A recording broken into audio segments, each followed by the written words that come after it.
a gente mostrar mais um Fala Terráqueos e continuar a falar dos métodos, exercícios que Augusto Boal usava com seus atores para eles estarem plenos em cena. Vamos lá, hoje vamos falar da procura do tempo perdido, que era um termo que ele pegava lá de Proust e usava como método, como ali uma técnica de memória, de fazer para que o ator entendesse o que ele precisava reviver no seu passado, reconquistar coisas, buscar esse tempo perdido para em cena estar totalmente sendo a personagem. Vamos lá.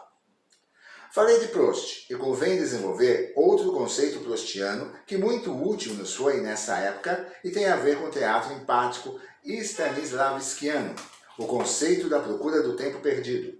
Para Proust, nós só reconquistamos o tempo perdido ao vivê-lo, através da memória. Diz ele que enquanto vivemos, não somos capazes de sentir plena e profundamente uma experiência, porque não podemos dirigi-la, deixando assim sujeita a 1001 circunstâncias imponderáveis. A nossa subjetividade está escravizada à objetividade da realidade. Ou seja, se nós idealizamos coisas que queremos ali, não vão acontecer do jeito que nós queremos, porque a vida, a realidade vai de repente colocar obstáculos, alguma coisa vai acontecer, e aí não vai ser como nós pensamos. Então ele coloca assim também. Proust propõe inteira liberdade subjetiva para ordenar os fatos passados, as experiências vividas, despojadas principalmente daquilo a que poderíamos chamar vida, o reviver, o vivenciar após o viver. Nesse sentido, Proust tem muito a ver com o teatro stanislavskiano, que de certo modo também é memória, memória revivida, vivenciada.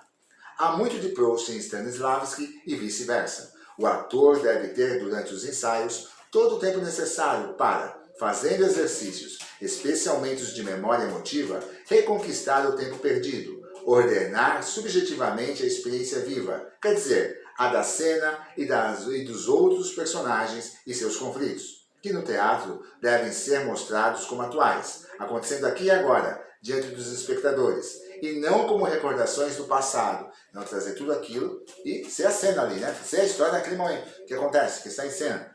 Isso é real, o teatro é no momento, é ao vivo. Esse tipo de interpretação, sobrecarregada de intenções, chegava mesmo ao extremo de mudar o estilo da peça, que de realista que era, tornava-se expressionista. O tempo real era o tempo subjetivo do personagem e não o tempo objetivo da inter-relação de personagens. Chekhov, em muitas montagens baseadas nos seus textos, sofre com isso. Quando os diretores não percebem que nele, quando um personagem lembra, o importante não é apenas a coisa lembrada, mas o fato de lembrá-la aqui e agora, diante deste ou daquele outro personagem. Teatro é sempre aqui e agora, mesmo quando o personagem começa dizendo, você se lembra? Ao compreender isso, compreendemos igualmente que a criação do ator deve ser fundamentalmente a criação de inter-relações com os outros atores, ou seja, os outros personagens. No início do nosso trabalho com Stanislavski, criávamos ou com outros personagens. Para aqui. Não é. Então é exatamente isso, Então, criação de inter-relações com outros atores personagens. Teatro é conflito, luta, movimento, transformação, e não simples exibição de estados da alma. É verbo e não simples adjetivo. A partir dessa constatação, começamos a dar mais valor ao conflito como fonte de teatralidade, emoção dialética, como a chamávamos então, e verificamos que a emoção dialética é a forma de emitir o que se poderia chamar subonda. E aí ele vai explicar o que é essa subonda, Vamos lá. Frequentemente, um ator representa o mesmo papel da mesma maneira em dois espetáculos consecutivos.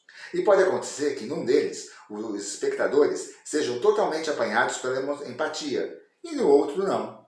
No entanto, o ator tem a impressão de que interpretou as duas vezes exatamente da mesma forma. Por que sucede isso? Porque no segundo caso, a subonda do ator transmitia mensagens que nada tinham a ver com as que ele transmitia em onda, isto é, conscientemente.